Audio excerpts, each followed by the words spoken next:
નમસ્કાર વિદ્યાર્થી મિત્રો. આજે આપણે ધોરણ 12 માં ગ્રામર આપણે અભ્યાસ 4 સુધી આપણે પૂર્ણ કર્યું.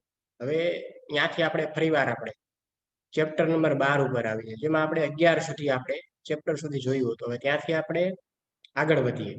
12મું ચેપ્ટર છે ગદ્ય વિભાગમાં કંકણસ્યતુ લોભેન, એટલે કે કંકણના લોભ વડે તો એવો કહેવામાં આવ્યું છે. તો પેલા આ 12મું ચેપ્ટર કંકણસ્યતુ લોભેન, કંકણના લોભ વડે તો એની પ્રસ્તાવના આપણે કે આ વિષયની અંદર આ કંકણસ્યતુ લોભેન એમાં શું કહેવામાં આવ્યું છે, જે સંસ્કૃત સાહિત્યમાં જે પ્રાણી કથા ઉપર જે આખા વિશ્વમાં જે પ્રસરી છે, કે જેણે વિષ્ણુ શર્મા નામના આ નીતિશાસ્ત્રજ્ઞએ કે જે પંચતંત્ર અને નારાયણ ભટ્ટે જે હિતોપદેશ નામના જે 2 ગ્રંથોમાં સંગ્રહિત પ્રાણીઓ કથા વિશે જે વિશેષ કહેવામાં આવ્યું છે, એમાંથી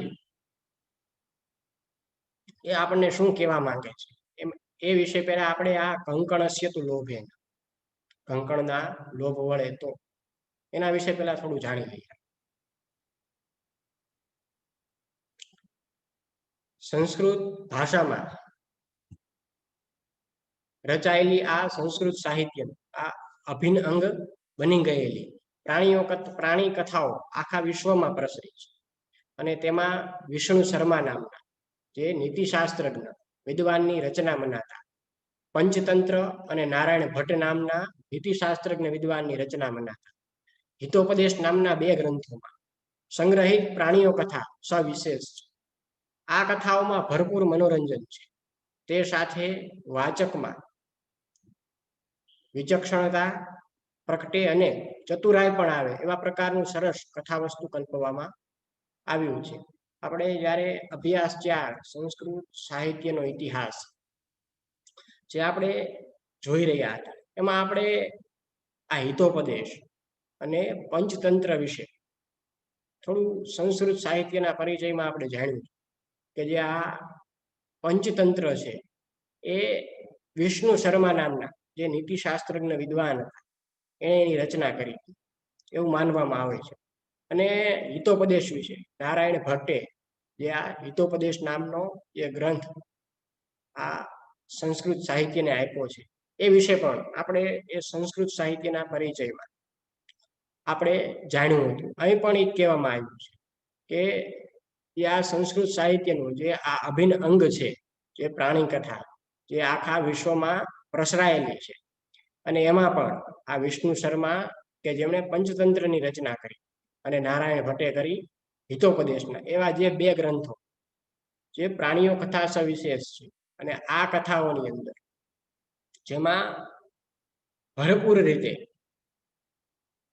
મનોરંજન પણ છે અને વાચકમાં એ વિચક્ષણતા આવે અને ચતુરાઈ પણ પ્રગટે એવું આ કથા વસ્તુ જે કલ્પવામાં આવ્યું છે એ વિશે કહેવામાં આવ્યું છે કે કથાના વાચક પછી માણસમાં પ્રગટેલી વિચક્ષણતા અને ચતુરાઈ માત્ર રાજકીય કે નીતિશાસ્ત્રને લગતા વ્યવસાયમાં જ ઉપકાર બની ન રહે, પરંતુ વાચક ના પોતાના જીવનમાં પણ ગુણાત્મક પરિવર્તન લાવે એવા પ્રકારનું લક્ષ્ય પણ આ કથાકારોએ રાખ્યું છે.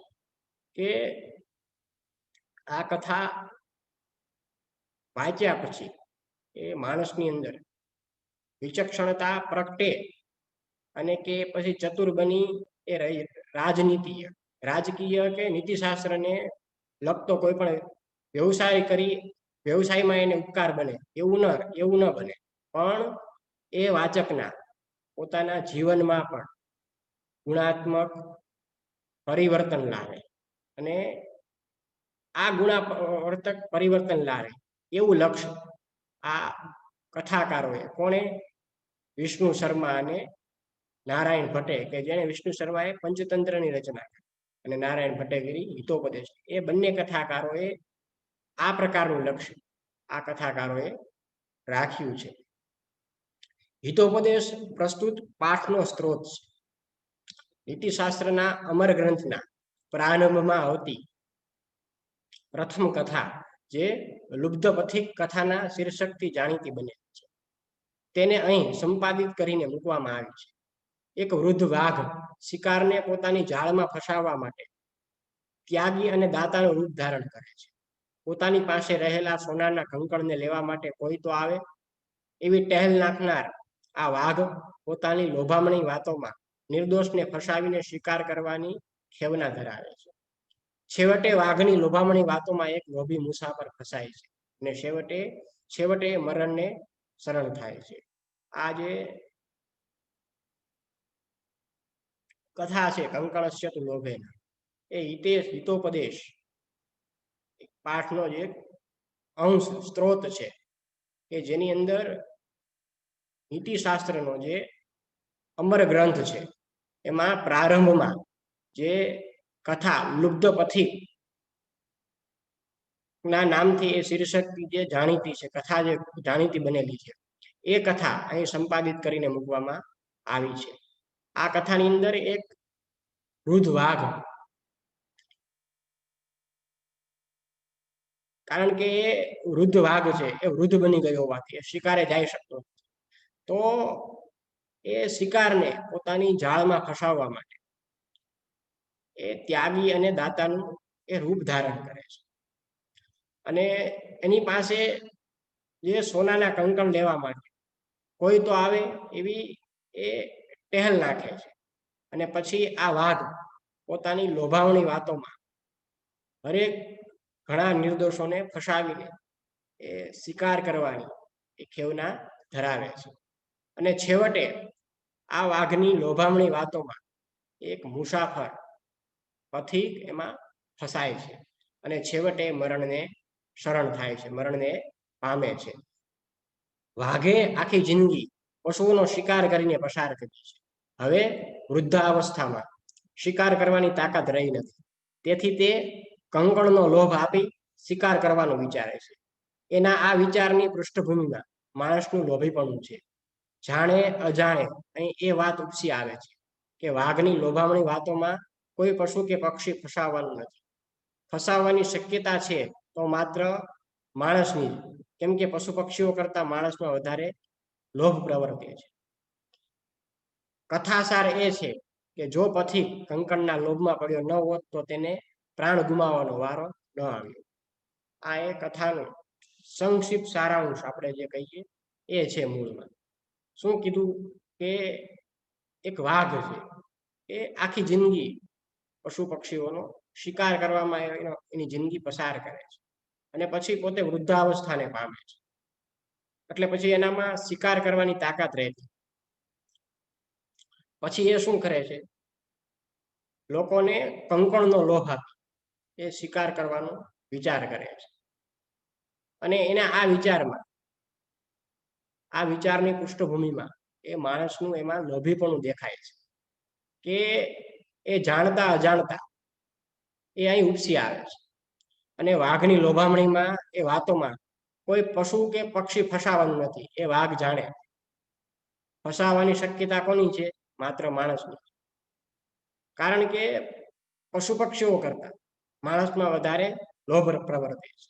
એટલે આ કથાનો સાર આપણને એ જ કહે છે કે જે પથિક, જેની આ કથા છે, એ પથિક કંકણના લોભમાં પડ્યો ન હોત તો એને પોતાના પ્રાણ ગુમાવવાનો વારો પણ આવત નહીં. એ આ કથાનો મુખ્ય એ સાર છે. હવે આપણે એ કથા જોઈએ. અથ પ્રાસાદ પૃષ્ઠે સુખોપવિષ્ટાનામ રાજપુત્રાણામ પુરસ્તાત પ્રસ્તાવક્રમેણ પંડિતો બ્રવીત હો રાજપુત્રાઃ શૃણુત. અહીં કહેવામાં આવ્યું કે અથ પ્રાસાદ પૃષ્ઠે, આપણે શબ્દશયનો અર્થ જોતા જઈએ.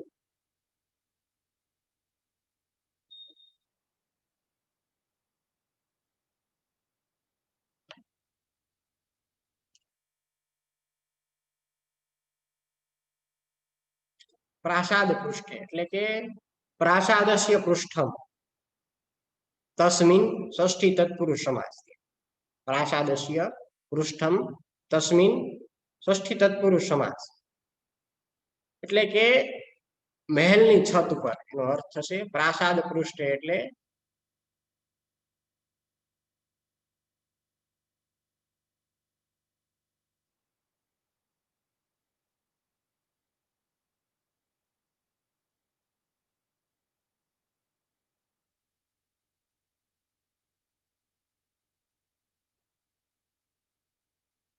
મહેલની છત ઉપર સુખોપવિષ્ઠાના સુખોપવિષ્ઠાના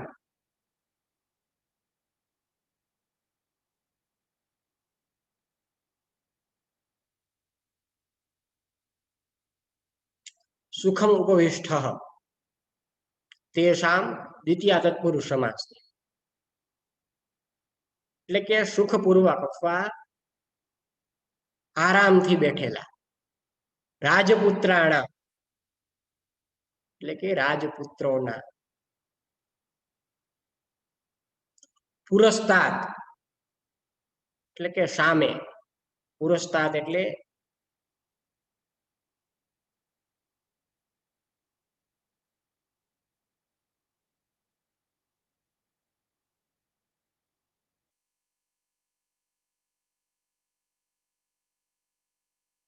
સામે સામે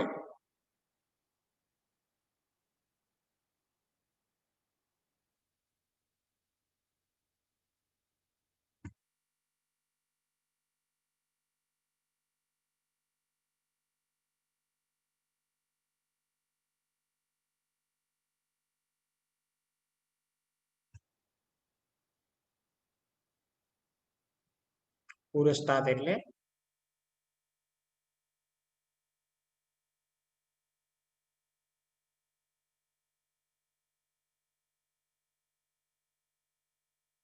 સામે આ એક અવ્યય છે પુરસ્તાત એટલે સામે રાજપુત્ર પ્રસ્થાવ ક્રમેણ પ્રસ્થાવ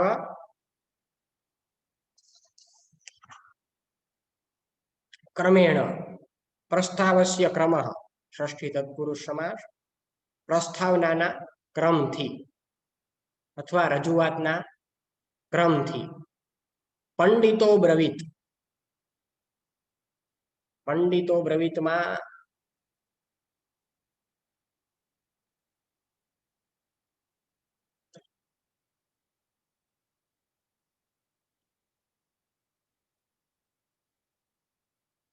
બ્રુ ધાતુ છે મૂળમાં ધાતુ છે બ્રુ જે બીજા ગણનો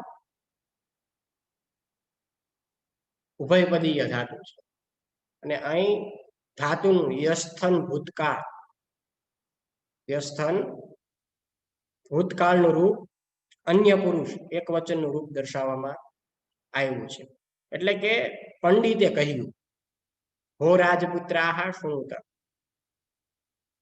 શૃણુતમાં શ્રુ ધાતુ જે પ્રથમ ગણનો પરસ્મૈપદીય ધાતુ છે આજ્ઞાર્થે લોટ લકારે રૂપ છે મધ્યમ પુરુષ એક વચન બહુવચન સોરી એટલે કે સાંભળો અથ પ્રાસાદ પૃષ્ઠે સુખોવિષ્ઠાનામ રાજપુત્રાણામ પુરસ્તાત પ્રસ્તાવ ક્રમેણ પંડિતો બ્રવીત હો રાજપુત્રાહ શૃણુત એ મહેલની છત ઉપર સુખપૂર્વક આરામથી બેઠેલા રાજપુત્રોને પુરસ્થાત એટલે કે સામે પોતાના રજૂઆતના ક્રમપૂર્વક પંડિતે કહ્યું હો રાજપુત્રાહ શૃણુત હે રાજપુત્રો તમે સાંભળો તમે સાંભળજો હવે એક આપણે શ્લોક જોઈશું પેલા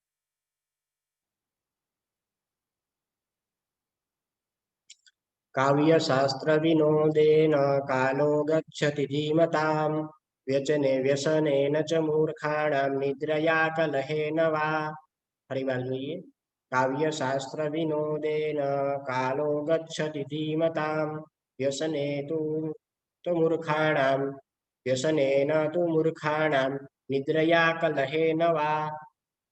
આ શ્લોક આપણે જોયો કે પેલા આપણે શ્લોકનો અન્વય જોઈએ કે ધીમતામ કાલહ કાવ્ય શાસ્ત્ર વિનોદેન ગચ્છતિ મૂર્ખાણામ તુ કાલહ કાઉન્સમાં વ્યસને નિદ્રયા યા વા કલહેન ગચ્છતિ. અનુષ્ટુપ છંદમાં એક સુભાષિત લેવામાં આવ્યો છે કે જેની અંદર કહેવામાં આવ્યું કે કાવ્યશાસ્ત્ર વિનોદેન, કાવ્યશાસ્ત્ર વિનોદેન, કાવ્યમ ચ શાસ્ત્રમ ચ કાવ્યશાસ્ત્રે, કાવ્યમ ચ શાસ્ત્રમ ચ કાવ્યશાસ્ત્રે ઇતરેતર દ્વંદ્વ સમાસ. કાવ્યશાસ્ત્રયો વિનોદ ષષ્ઠી તત્પુરુષ સમાસ. ત્યાં બે સમાસ કરવામાં આવ્યા છે. એટલે કે કાવ્યશાસ્ત્રના આનંદથી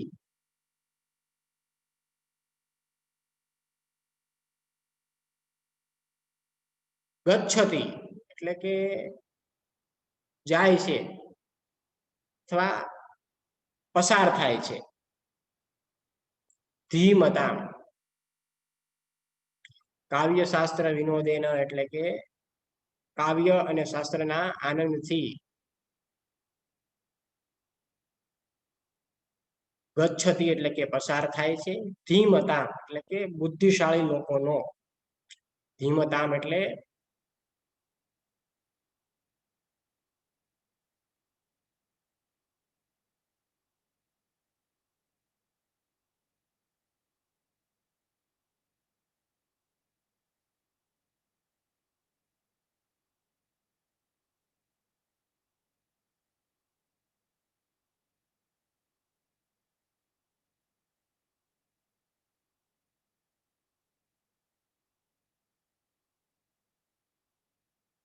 બુદ્ધિશાળી લોકોનો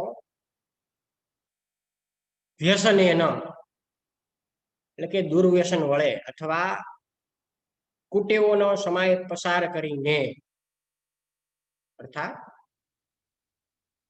દુર્વ્યસન વળે અથવા કુટેવોનો સમય પસાર કરીને, નિદ્રયા એટલે કે નિદ્રાથી, કલહે ન એટલે કે ઝઘડા કંકાસથી, વા અથવા એટલે કે અથવા કે આ શ્લોકની અંદર એ કહેવામાં આવ્યું કે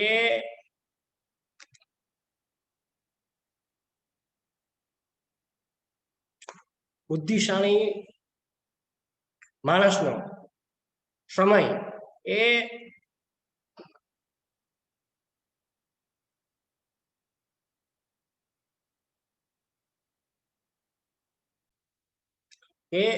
બુદ્ધિશાળી માણસોનો સમય એ કાવ્ય અને શાસ્ત્રના વિનોદમાં વીતે છે અને મૂર્ખ માણસોનો સમય નિદ્રયા કલહે નવા, નિદ્રામાં ઊંઘવામાં અને ઝઘડવામાં વીતે છે.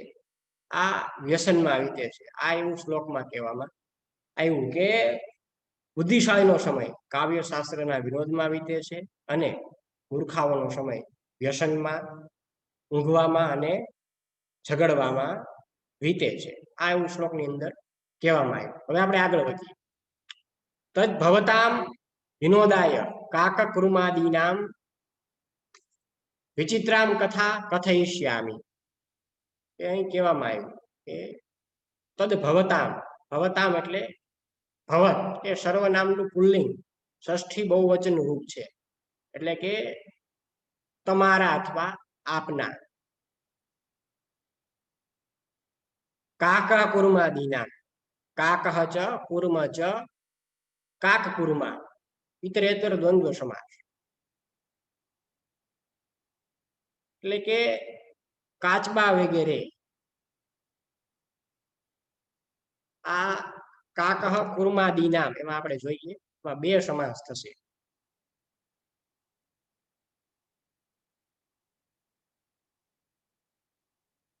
આની અંદર બે સમાસ થશે.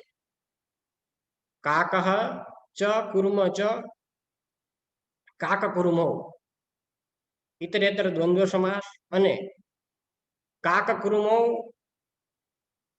આદિ યેશામ તે તેશામ બહુવ્રીહી સમાસ. એટલે કે કાગડા અને કાચબા વગેરેની વિચિત્રામ, વિચિત્રતામ એટલે અદ્ભુત, અસાધારણ. કથામ એટલે કે કથા, કથયિષ્યામિ એટલે કે કથયિષ્યામિ.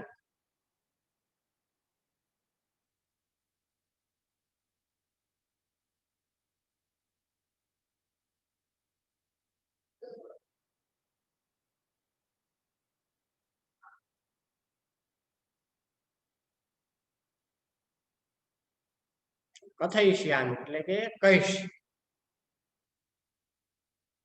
હું કહીશ. અહીં કથ ધાતુ છે મૂળમાં. કથયિષ્યામિમાં કથ ધાતુ છે જે દસમા ગણનો ઉભયપદીય ધાતુ છે. અને અહીં ધાતુનું સામાન્ય ભવિષ્યકાળ, ઉત્તમ પુરુષ એક વચનનું રૂપ મૂકવામાં આવ્યું છે. એટલે કે હું કહીશ. કોણે કહ્યું?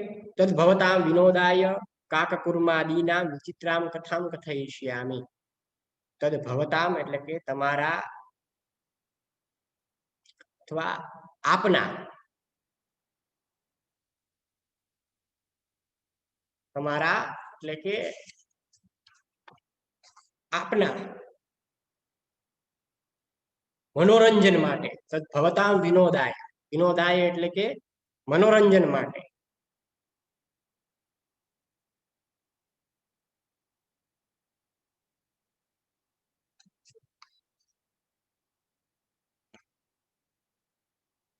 કાગડા અને કાચબા વગેરેની હું અદ્ભુત મનોહર કથા કહીશ, એવું કહેવામાં આવ્યું. રાજપુત્રે ઉત્તમ આર્ય કથયતુ પંડિત ઉવાચ શૃણુત यूयम સંપ્રતિ મિત્રલાભ પ્રસ્તુયતે તત્ર ઇયમ પ્રથમા કથા. એને કહ્યું કે જેવું એને કહ્યું કે તદ્ભવતામ વિનોદાય કાકકુર્માદિના વિચિત્રામ કથામ કથયિષ્યામિ, કે તમારા મનોરંજન માટે કાગડા કાચબા વગેરેની હું એક અદ્ભુત મનોહર કથા હું કહીશ. એટલે રાજપુત્રોએ કહ્યું કે શ્રીમાન કથયતુ કે કહો. પંડિત ઉવાચ એટલે કે પંડિતે કહ્યું. શુણુત યુયમ કે તમે બધા સાંભળો. આપણે અમુક શબ્દાર્થ જે એવા અઘરા આપણને લાગશે કે એનો અર્થ આપણે જાણવો એવા, બાકી હું તમને એનો મોઢે અહીંથી તમને હું બતાવતો જઈશ કે આનો આ અર્થ થાય. તમે તમારે જ્યારે લેક્ચર તમે સાંભળો ત્યારે તમારે તમારી ફેરબુકમાં એ લખી લેવાનો રહેશે. જે હાર્ડ શબ્દો હશે આમાંથી એવા શબ્દોને હું તમને અહીં લખાવી અને સમજાવતો જઈશ. તો એને કહ્યું કે રાજપુત્ર ઉત્તમ, કે રાજપુત્ર બોલ્યા કે આર્ય એટલે કે શ્રીમાન, હે શ્રીમાન, કથયતુ કે કહો. પંડિત ઉવાચ એટલે કે પંડિતજીએ કહ્યું, પંડિતે કહ્યું. શુણુત યુયમ, શુણુત યુયમ એટલે કે તમે બધા સાંભળો. સંપ્રતિ મિત્ર લાભ પ્રસ્તુયતે, અત્યારે મિત્ર લાભનું પ્રકરણ રજૂ કરું છું. તત્ર ઇયમ પ્રથમા કથા, કે તેમાં આ પ્રથમ વાર્તા છે. હવે પાછો એક આપણે શ્લોકનું પઠન કરીશું.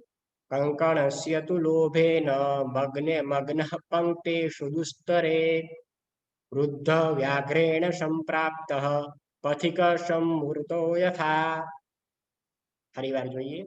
કંકણસ્ય તુ લોભેન મગ્નઃ પંક્તિષુ દુસ્તરે વૃદ્ધ વ્યાઘ્રેણ સંપ્રાપ્ત પથિકઃ સંવૃતો યથા.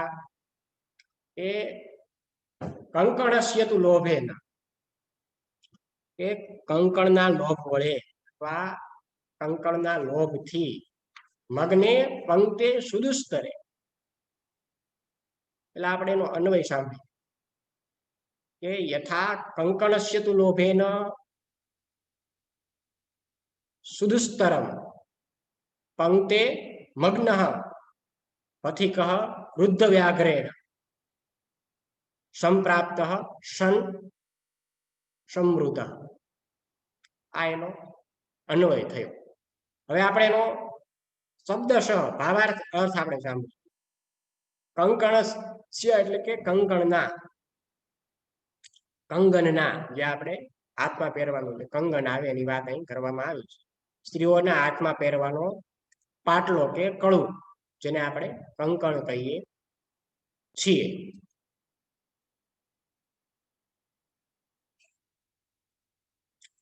લોભેન એટલે કે લોભથી, મગ્ન એટલે કે ડૂબેલો, મગ્ન એટલે ડૂબેલો.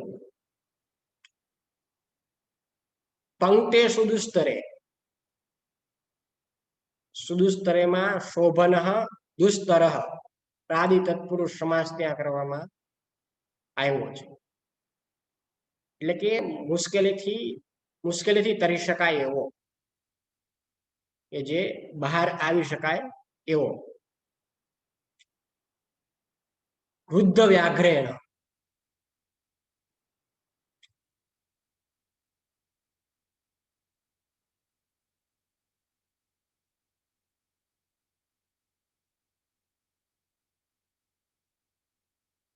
વૃદ્ધ વ્યાઘ્રેણ એટલે કે વૃદ્ધ ચાસો વ્યાઘ્રહ ચ તેન કર્મધારય સમાસ. ફરી વાર બોલું છું. વૃદ્ધ ચાસૌ વ્યાઘ્રહ ચ તેન કર્મધારય સમાસ, એટલે કે ઘરડા વાઘે.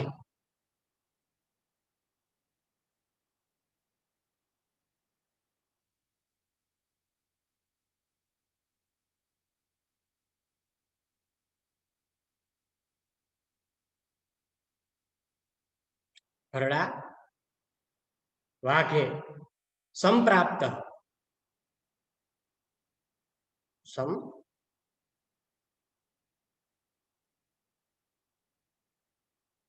સંપ્રાપ્ત એટલે કે સમ ઉપસર્ગ,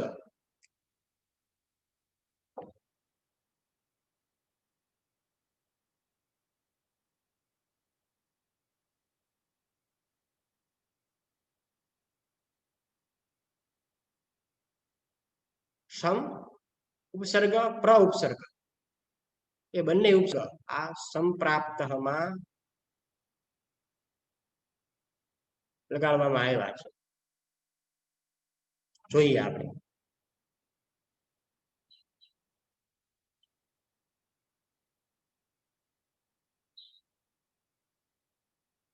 સમ ઉપસર્ગ અને પ્ર ઉપસર્ગ, પ્રા ઉપસર્ગ, સોરી, પ્રા ઉપસર્ગ. કર્મણી ભૂતકૃદંતનું આ રૂપ મૂકવામાં આવ્યું છે. પ્રાપ્ત થયેલો અથવા મેળવેલો એનો અર્થ થશે સાંપ્રાપ્ત, સંપ્રાપ્ત એટલે કે પ્રાપ્ત થયેલો અથવા મેળવેલો. પથિકઃ એટલે કે પથિક, યાત્રી, મુસાફર એને આપણે કહીએ. સંવૃતો યથા, સંવૃત એટલે કે મરી ગયો.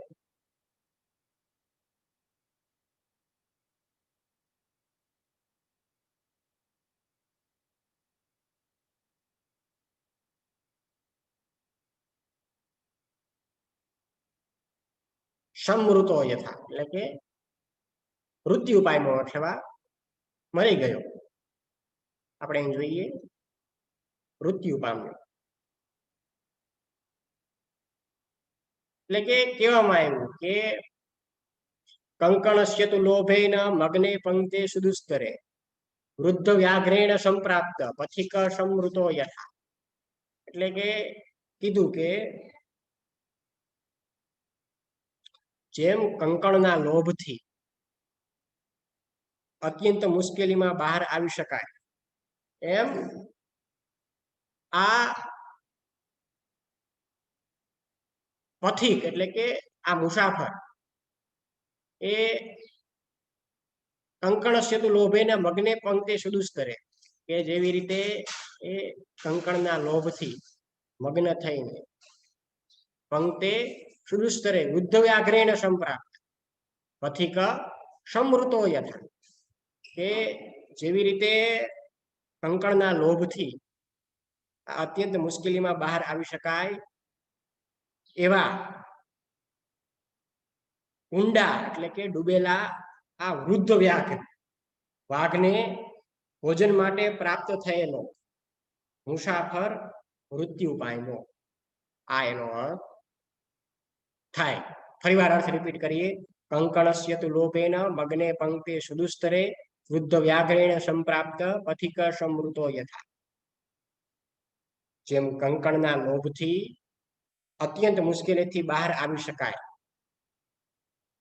એવા ઊંડો ડૂબેલો વૃદ્ધ વાઘને ભોજન માટે પ્રાપ્ત થયેલો મુસાફર મૃત્યુ પામ્યો. રાજપુત્રાહ ઊંચું અહીં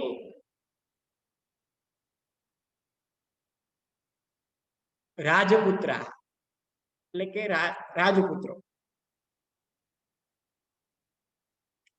ઊંચું એટલે કે બોલ્યા. અહીં ઊંચું માં એક મિનિટ આપણે જોઈ લઈએ ભાવાર્થ.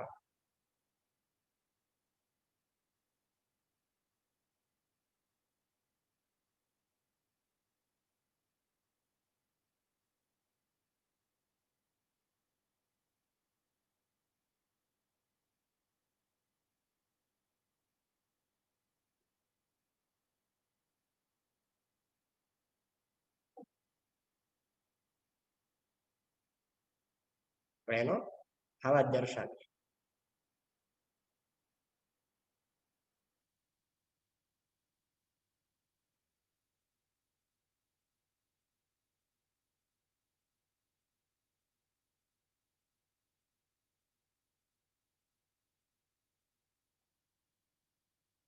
ઊંચું માં વજ ધાતુ છે મૂળ,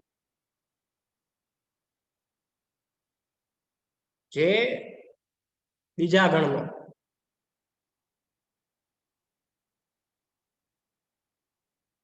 પરસ્મૈપદીય ધાતુ છે. અને અહીં ધાતુનું પરોક્ષે ભૂતકાળ અન્ય પુરુષ પરોક્ષે જે લીટ લકાર છે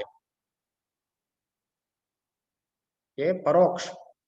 હવે આ પરોક્ષ વિશે આપણે જાણીએ તો પરોક્ષે જે લીટ લકાર, જે આપણે વર્તમાન કાળના જે 10 રૂપો જોઈએ, લટ લકાર, લીટ લકાર, લૂટ લકાર, ધ્રુટ લકાર, લોટ લકાર, વિધિલિંગ, આશીર્લિંગ, લુંગ અને લૃંગ, આવા જે આપણે લકારો જોઈએ એમાં જે આ બીજો લકાર છે એ પરોક્ષે લીટ લકાર. તો આપણને પ્રશ્ન ઉભો થાય કે ભૂતકાળ તો યસ્તન ભૂતકાળ છે અને આ પણ છે, તો આ બંનેમાં ફરક શું? આ પરોક્ષે ભૂતકાળ એટલે કે તમે જે વસ્તુ ન જોઈ એને રામ બભુવ આપણે એમ કહીએ. રામ બભુવ, તો બભુવ છે એ આપણે સમજીએ. જે આ બભુવ છે એ પરોક્ષે લીટ લકારનું રૂપ છે. અન્ય પુરુષ એક વચનનું રૂપ છે, જે ભૂ ધાતુ છે મૂળમાં. ભૂ ધાતુ આપણે નામ સાંભળેલું છે અને આપણે એના રૂપો ભવતી, ભવતઃ, ભવંતી, ભવસી, ભવથ, ભવથ, ભવામી, ભવાવ, ભવામ, આવા એના રૂપો થાય એ આપણે જોયેલું છે. તો અહીં આ જે બભુવ છે એ પરોક્ષે લીટ લકાર છે. રામ બભુવ આપણે એમ કહીએ કે રામ હતા, તમે ને મેં કોઈ રામને જોયેલા નથી.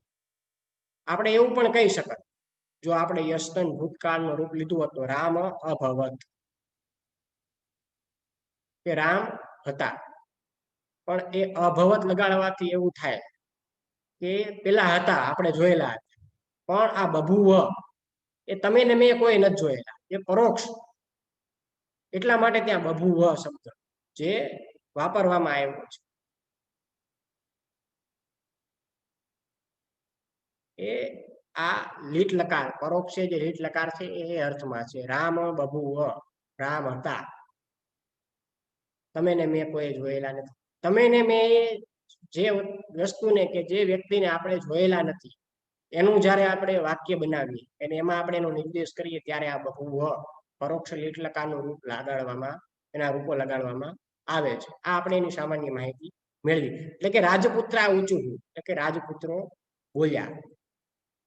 વચ ધાતુ બીજા આગળનો પરસ્મૈપદીય ધાતુ છે. ધાતુનું પરોક્ષે ભૂતકાળ અન્ય પુરુષ બહુવચન રૂપ મૂકવામાં આવ્યું છે, એટલે કે કહ્યું અથવા બોલ્યા.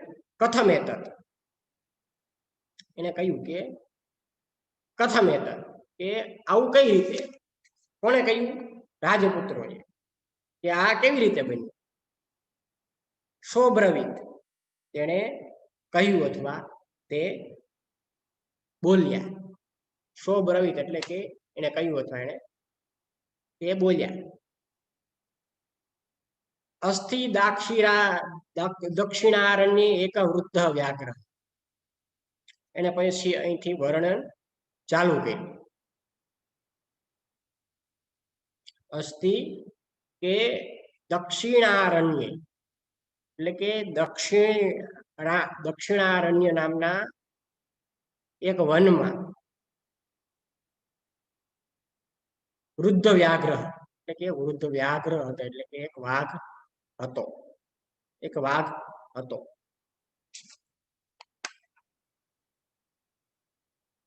એક વાઘ રહેતો હતો. અસ્થિ એટલે કે રહેતો હતો. સ સ્નાત કુશહસ્ત, સહ સ્નાત કુશહસ્ત, સરસ્વતી તીરે, સરસ તીરે બ્રુતે,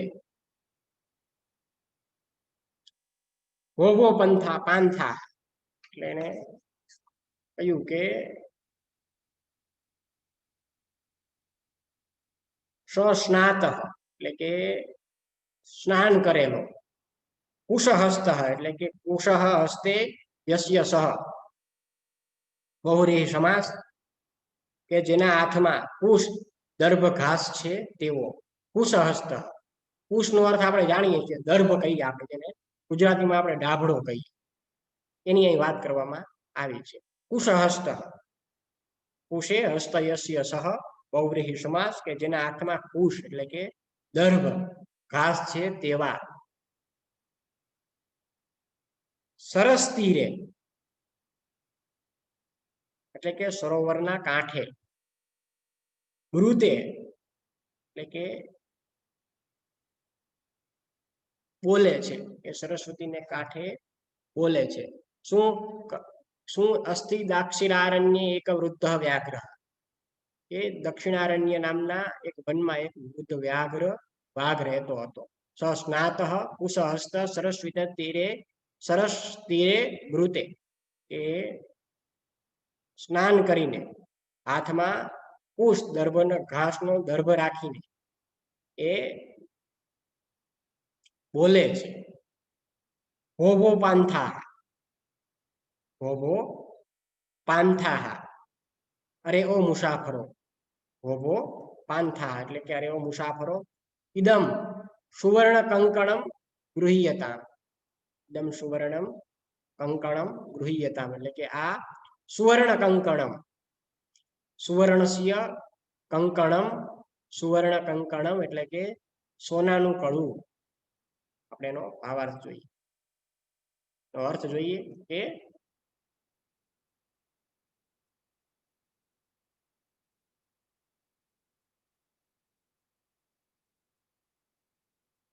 સોનાનું કડું. સુવર્ણ કંકણમ ગૃહ્યતા એટલે કે ગ્રહણ કરો અથવા લઈ લો. અહીં ગૃહ્યતામાં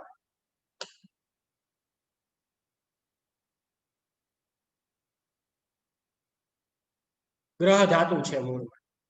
તુલ્યતામાં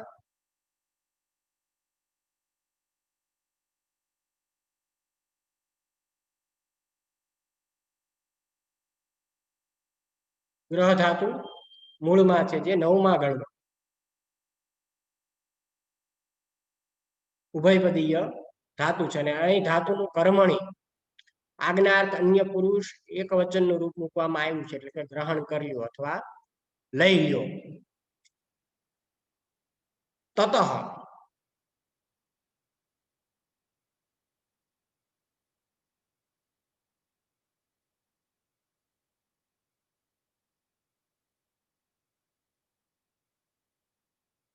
તતઃ એટલે કે પછી આ પણ એક અવ્યય છે. લોભાકૃષ્ઠેન, લોભાત આકૃષ્ટ પંચમી તત્પુરુષ સમાસ. લોભાત આકૃષ્ટ પંચમી તત્પુરુષ સમાસ એટલે કે લોભથી આકર્ષાયેલા, લોભથી આકર્ષાયેલા. કેનચિત પાંથેન, કેનચિત પાંથેન આલોચિતમ યત ભાગ્યેન એતत् સંભવતિ, કિંતુ અસ્મિન આત્મસંદેહે પ્રવૃત્તિ ન વિધેયા. એ કહ્યું કે તત લોભાત પૃષ્ઠેન એટલે કે લોભથી આકર્ષાયેલા, લોભાત આકૃષ્ટ પંચમી તત્પુરુષ સમાસ એટલે કે લોભથી આકર્ષાયેલા. કેનચિત પાંથેન, કેનચિત એટલે કે કોઈક, આ અવ્યય છે. પાંથેન એટલે કે મુસાફરે. આલોચિતમ એટલે કે જોયું અથવા વિચાર કર્યો. આલોચિતમ એટલે જોયું અથવા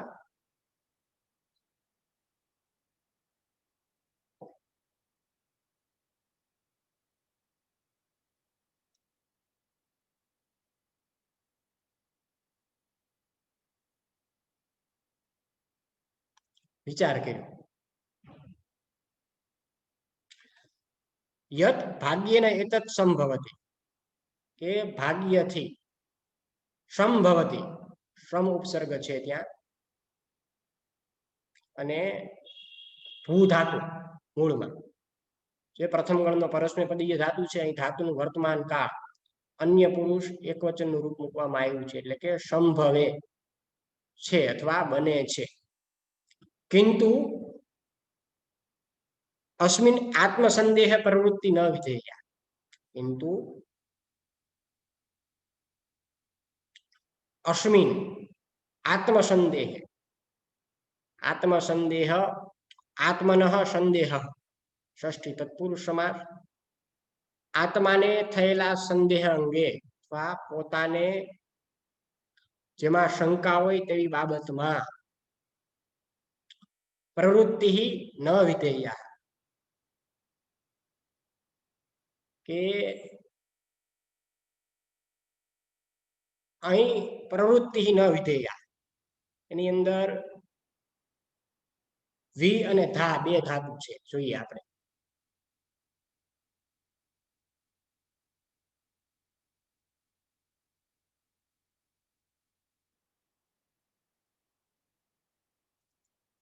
વી અને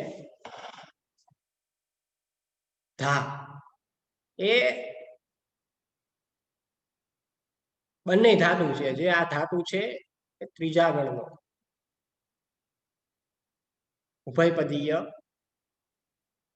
ધાતુ છે. અને અહીં ધાતુનું વિધ્યર્થક કૃદંત દર્શાવવામાં આવ્યું છે. પ્રવૃત્ત થવું જોઈએ નહીં અથવા કાર્ય કરવું જોઈએ નહીં, એમ કહેવામાં આવ્યું. તો અહીં શું કહ્યું કે આપણે એનો પૂરો ભાવાર્થ જોઈએ. અસ્થિ દાક્ષિરારણ્યે એક વૃદ્ધ વ્યાઘ્ર સ્નાત કુશહસ્ત સરસ્વતી સરસ સ્થિરે બ્રુતે ભોભો પાંથા ઇદમ સુવર્ણ કંકણમ ગૃહ્યતા તતઃ લોભાત પૃષ્ઠેન કેનાચિત પાંથેન आलोचितम यत् भाग्येन एतत् संभव किंतु अस्मिन आत्मसंदेहे प्रवृत्ति न विधेया के कहेवामां આવ્યું કે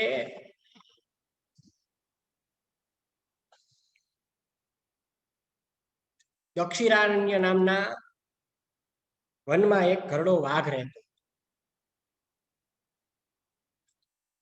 અને એ સ્નાન કરેલો હાથમાં દર્ભ ધારણ કરીને એ સરોવરના કાંઠે બોલે છે, અરે ઓ મુસાફરો, ભોભો પાંથા, આ સુવર્ણ કંકણ લઈ લ્યો,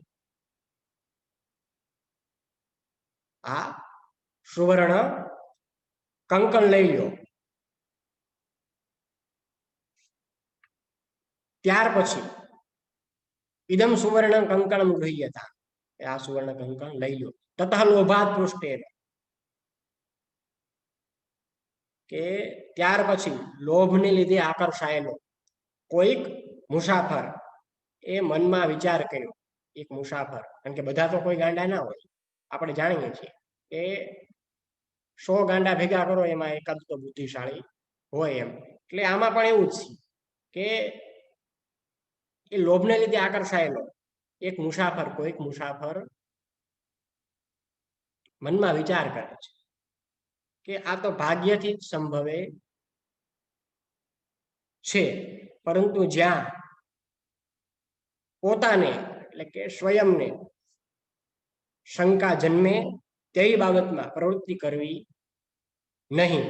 એ જીવના જોખમરૂપી કાર્ય છે, એ જીવના જોખમે કાર્ય કરવું નહીં, એવું આ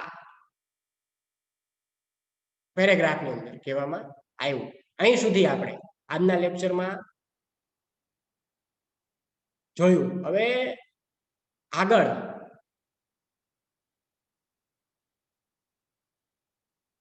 યતઃ અનિષ્ઠાદિષ્ટ લાભેપી ન ગતિર્જાયતે શુભા યત્રાસ્તે વિષમ સંગર્વો મૃત તદપી મૃત્યવે. એ શ્લોકનું ભાષાંતર અને આગળનો પેરેગ્રાફ હવે આપણે આવતા લેક્ચરમાં આપણે જોશું. અહીં જે પણ આપણે અત્યાર સુધીમાં જે શબ્દાર્થો જોયા, વિભક્તિ વચનના રૂપો જોયા, ધાતુના રૂપો જોયા, સમાસ જોયા, ઉદંત જોયા, એ તમારે તમારી ફેરબુકમાં લખવાના રહેશે.